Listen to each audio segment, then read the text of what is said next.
말씀 보시겠습니다. 말씀은 고린도후서 5장입니다.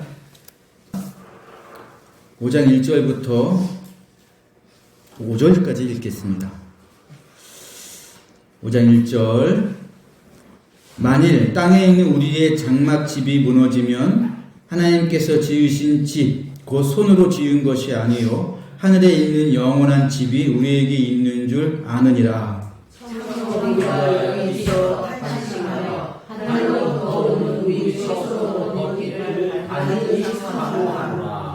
이렇게 입음은 우리가 벗은 자들로 발견되지 않으려 함이라.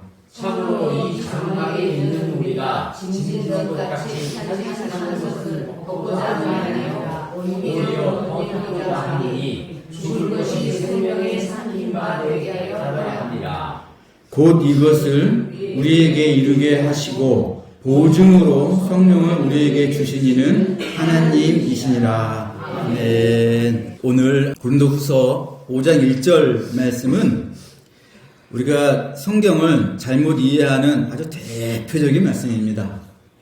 만일 땅에 있는 우리의 장막집이 무너지면 하나님께서 지으신 집, 그 손으로 지은 것이 아니요 하늘에 있는 영원한 집이 우리에게 있는 줄 아느니라.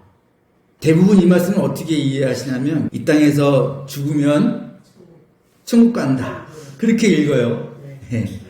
우리 이 말씀이 그런 말씀이 아니라는 것을 이미 알지요.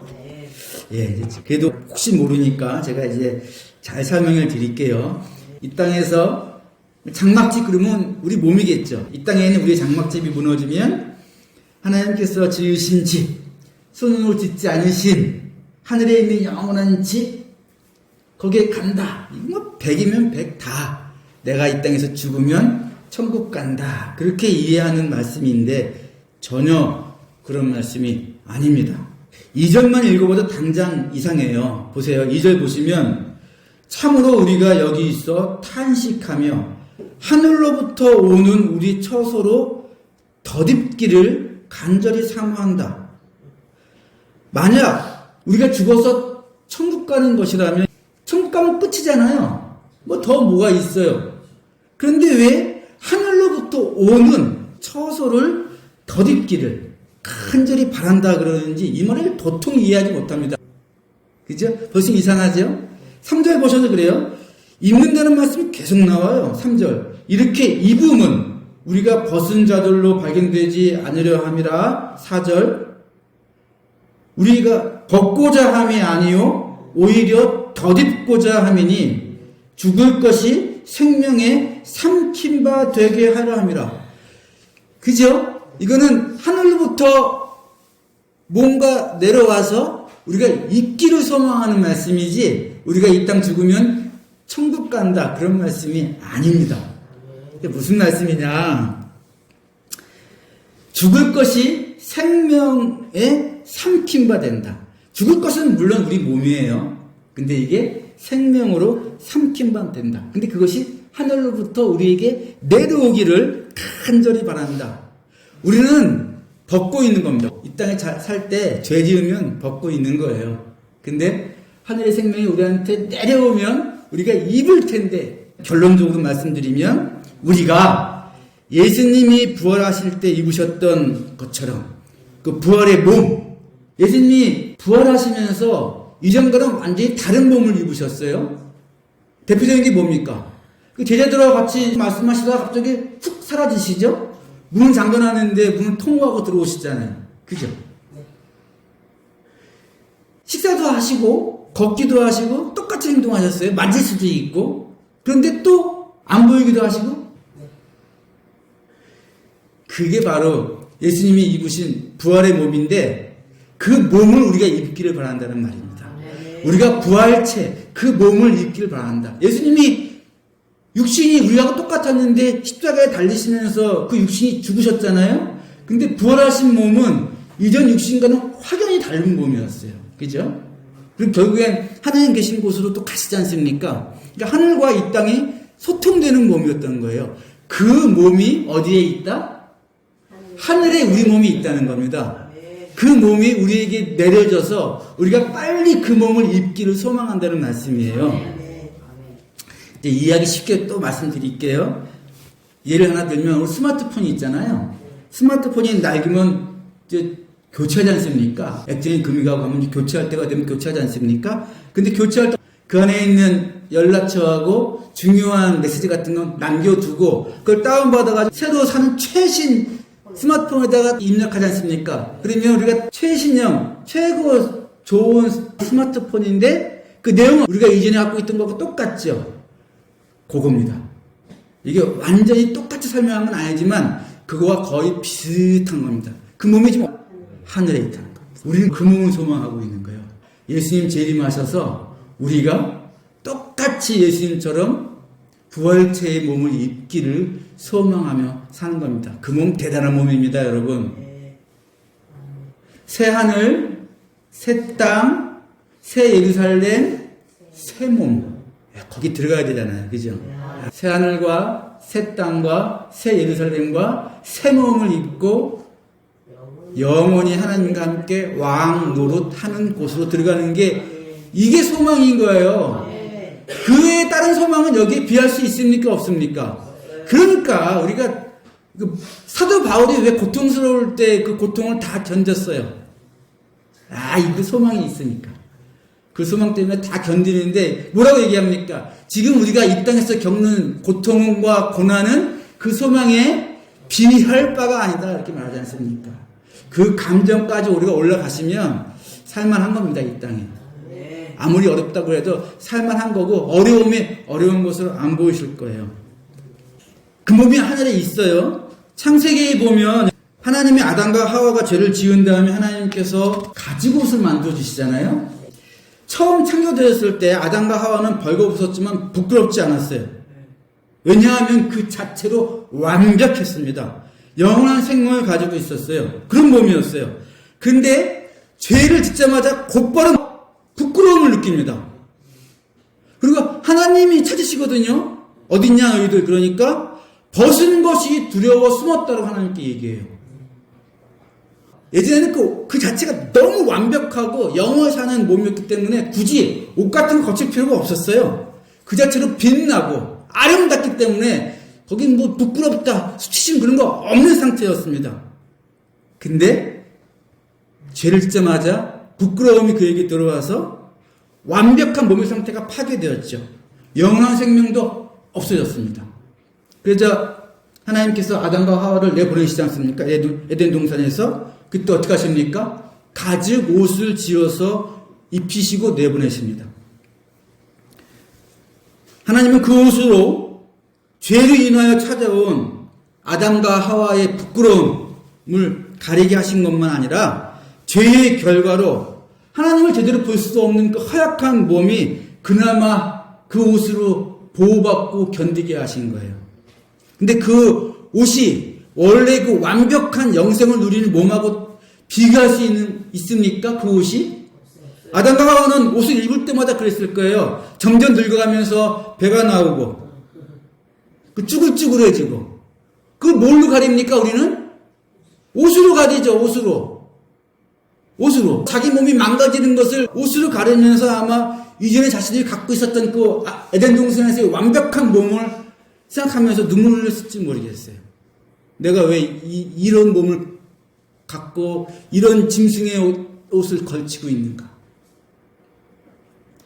그래서 이 옷은 그 완벽한 몸을 다시 갖기를 소망하라는 뜻으로 하나님이 만들어주신 겁니다. 우리가 옷을 어떻게 입으려고 그럽니까? 이왕이면 멋있고 아름답고 좀 태가 난다 그러나요? 그렇게 옷을 입으려고 그러잖아요. 그래봤자 옷으로 가려졌지만 나는 자신을 알잖아요. 내 몸을.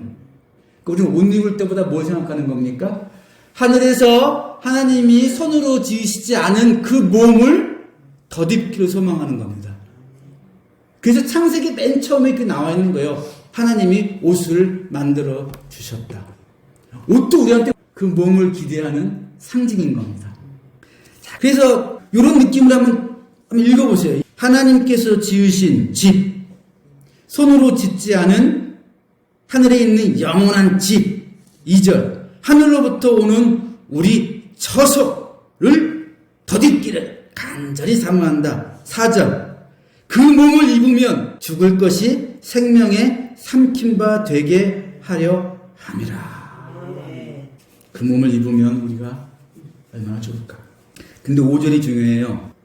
곧 이것을 우리에게 이루게 하시고 보증으로, 이 보증이 뭐냐면 보증수표예요. 보증수표. 하나님, 우리 인간들이 악해서 하나님께 계약서 달라고 그럴 줄 알고 성령 주셨다고. 그러니까 성령이 우리한테 와 있는 그 자체가 우리가 그 몸이 이미 하늘에 있고 그 몸을 덧입을 거라는 것을 보증해주는 보증수표입니다.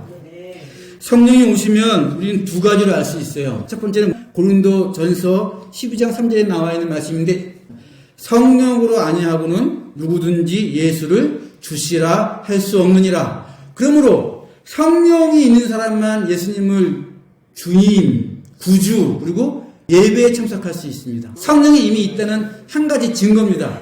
근데 또 한 가지 증거를 주셨어요. 성령이 우리에게 와 계시면 그때부터 무조건 영과 육의 싸움이 일어납니다.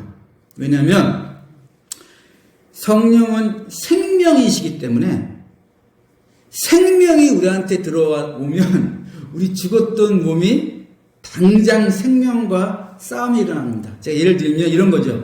건강한 몸에 병균이 들어오면 싸움이 일어나죠. 싸움이 일어나면 열납니다. 병균이 우리 몸에 들어오면 우리 몸의 생명력이 그거와 싸우기 때문에 열이 나는 거예요. 생명력과 아픈 부분이 싸우는 거예요. 성령이 생명입니다. 우리 몸은 죽는 쪽으로 행동이 왔는데 성령이 생명으로 들어오면 싸움이 일어납니까? 안 일어납니까? 무조건 일어납니다. 자, 근데 이게 제 말이 아니고요.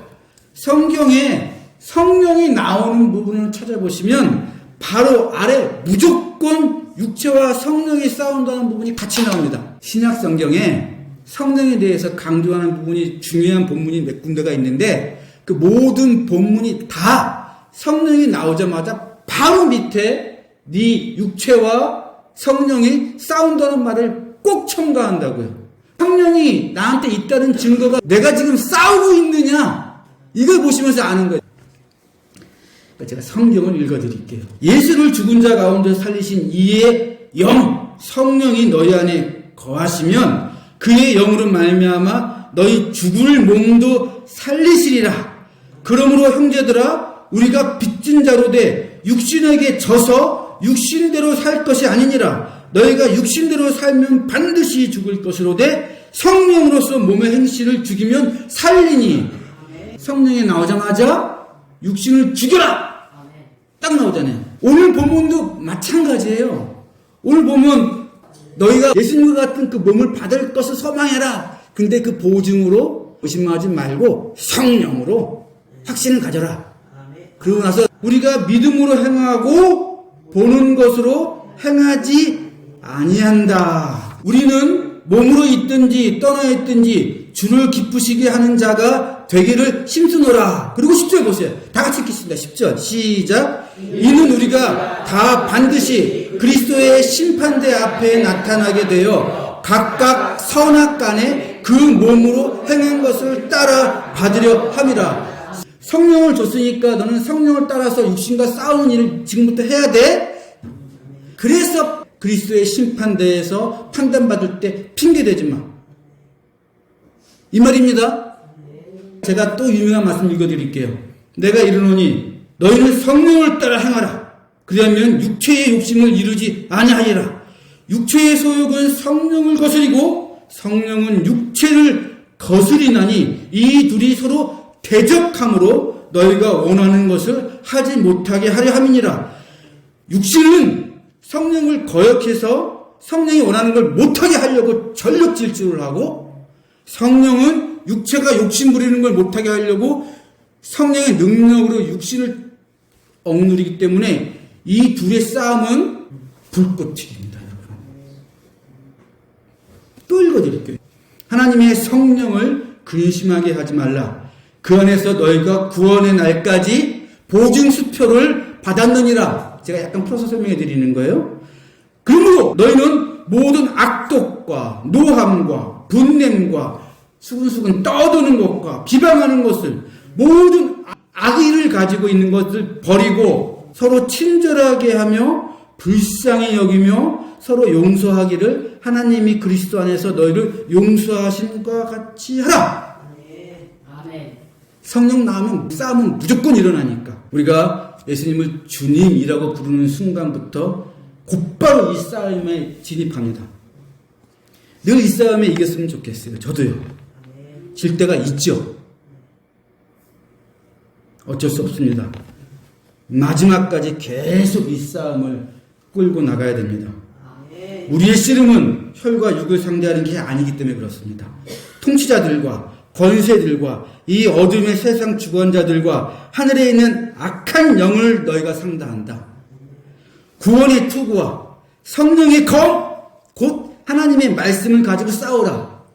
검은 싸우는 도구잖아요. 성령으로 싸우라. 근데 성령이 곧 하나님의 말씀. 그러니까 우리는 말씀 딱 들어오면 붙잡고 이 말씀대로 살려 그럴 때마다 마귀와 한판 검싸움 하는 겁니다. 여러분, 검 날카로워요. 검싸움하면서 찔리지 않길 바랄 수 있습니까? 그런 게 어디 있어요? 검 휘두르면 찔리죠. 아픕니다. 그러나 이거로 지지 않고 무찔러야 됩니다. 모든 기도와 간구를 하되 항상 성령 안에서 기도하고 이를 위하여 깨어 구하기를 항상 힘쓰며 여러 성도를 위하여 구하라. 왜 그렇습니까? 군대 가면 쫄병이 있고 병장이 있고 대위 있고 그러죠. 군생활 한 10년쯤 한 그런 그 하사관들하고 지금 막 군대 들어온 그런 이등병하고 얘는 총알 바지밖에 안 돼요. 전쟁터 나가면 누가 보호해줘야 돼요?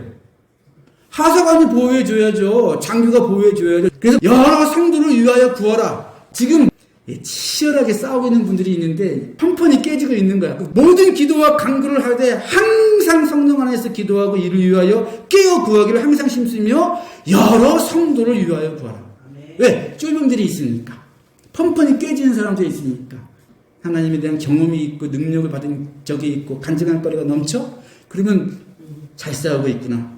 전에는 뭐 한 7대3으로 지다가 지금 거꾸로 7대3으로 이기고 있어. 대단한 거죠? 근데 지금 어떤 사람도 있어요? 9대1 지는 게 붙전에 보이죠? 기도만 하세요. 기도. 성령이 그 안에 계시니까 그가 그 입술로 하나님이라 부르고 예수님을 구주라 불렀으면 성령이 계시니까 성령 의지하고 싸우면 무조건 이기는 싸움인데 아직까지 성령의 검을 어떻게 쓰는지 검 쓰는 법을 몰라. 그러니까 맨날 찔리고 있어. 찔리니까 낙담하고 절망하고. 우리 입으로는 소용없어요. 내가 가서 한마디 두 마디 하는 것보다 기도 한번 해주는 게 훨씬 능력이 있다는 걸 여러분이 경험하셔야 돼요. 돌아옵니다. 걱정하지 마시고 기도해 주세요. 모든 기도와 간구를 항상 깨어서 모든 성도를 위하여 기도해요. 그런데 이 싸움에서 가장 큰 문제는 아예 싸움 자체를 하지 않는 겁니다. 성령이 활발하게 우리 안에서 활동하신다면 우리는 어떤 결정을 내려야 할 때마다 매번 싸움을 안 할 수가 없어요. 말할 때 내 말이 혹시 상처를 줄까 신경 쓰게 되고요. 내가 어떤 결정을 내릴 때 내 말이 빈말이 들어가 있는가 거짓말이 들어가 있는가 고민 안 할 수 없습니다. 좋은 뜻으로 하는 거짓말이라도 좋은 일을 나타낼 것인가 라고 고민할 수밖에 없어요. 피곤할까요? 안 할까요? 피곤합니다. 힘든 일입니다. 그런데 한편으론 즐거운 일입니다. 왜냐하면 죄를 이기는 싸움이거든요. 마귀를 이기는 싸움입니다. 만약 이 싸움을 안 하면 여러분 무조건 불행해집니다. 성경에 나와 있거든요. 육체의 일은 분명하니 음행과 원수 맺는 것과 분쟁과 시기와 분냄과 투기와 술 취함과 방탕합니다. 안 싸우면 육체만 이길 거 아닙니까? 그러면 그런 인생이 행복합니까? 행복할 리가 없잖아요. 이런 인생이. 이 싸움에서 이기면은요. 성령의 열매는 분명한데 사랑과 희락과 화평과 온유와 절제. 아니 내 아빠가 우리 엄마가 그냥 사랑이 넘쳐. 늘 얼굴에 기쁨이 넘치고 그냥 늘 평화롭게 가정을 유지해 나가는데 거기에 늘 적절하게 절제하고 말 한마디에 온유가 넘치면 아니 행복하겠어요? 안 행복하겠어요? 여러분 이게 피곤해요. 힘들고 죽는 그날까지 끝나지 않는 싸움인데 이 싸움을 힘들다고 안 해버리면 불행의 시작. 맨날 분내고 맨날 시기하고 맨날 다툼이 있고 상대방을 배신하는 음욕이 거기서 들끓고 거기 그 가정이 그 삶이 행복하겠냐고. 그거밖에 안 보이는데 그 사람한테는 지금 인생의 행복은 이렇게 싸울 때 오는 거예요. 성령의 열매로 가져야지. 이 죄와 마귀와의 싸움을 안 하시는 분들의 삶을 듣기만 해도 가슴이 답답해집니다. 그냥 속된 말로 그 삶에 난리 부르스가 일어났어 지금. 아무것도 없어도 행복한데 그 싸움을 안 하니까 다 있는 것 같지만 불행하잖아. 나는 알지 왜 그런지.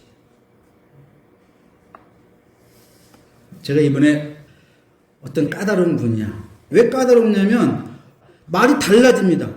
처음엔 아쉬워서 온갖 좋은 얘기를 막 해주다가 말을 바꿔요.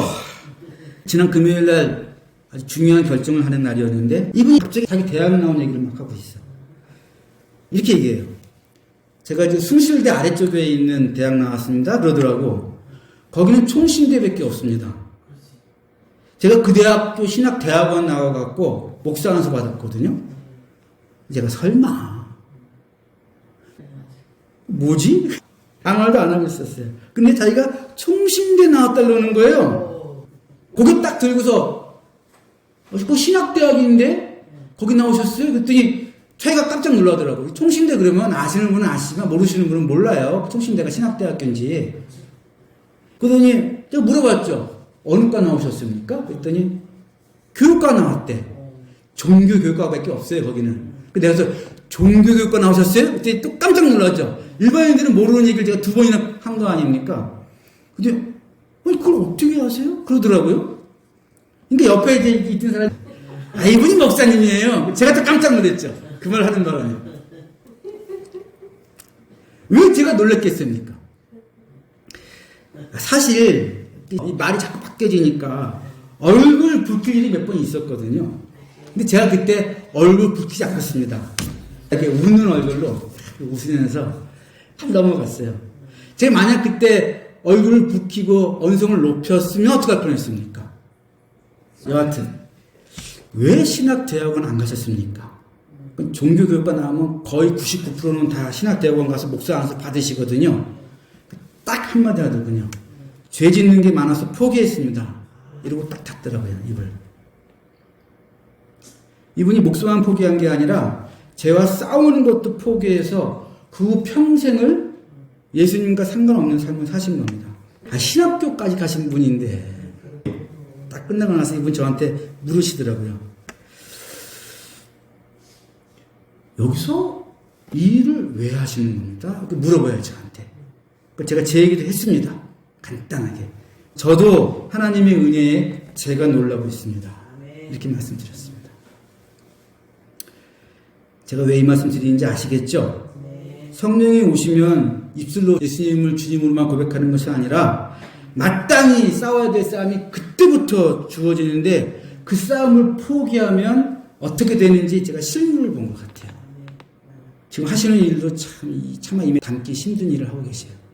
그런데 저 역시도 제가 아무리 목사라도 이 싸움을 그만두면 원수 맺는 것과 분쟁과 시기와 분냄과 투기와 방탕함에 저 역시 빠집니다.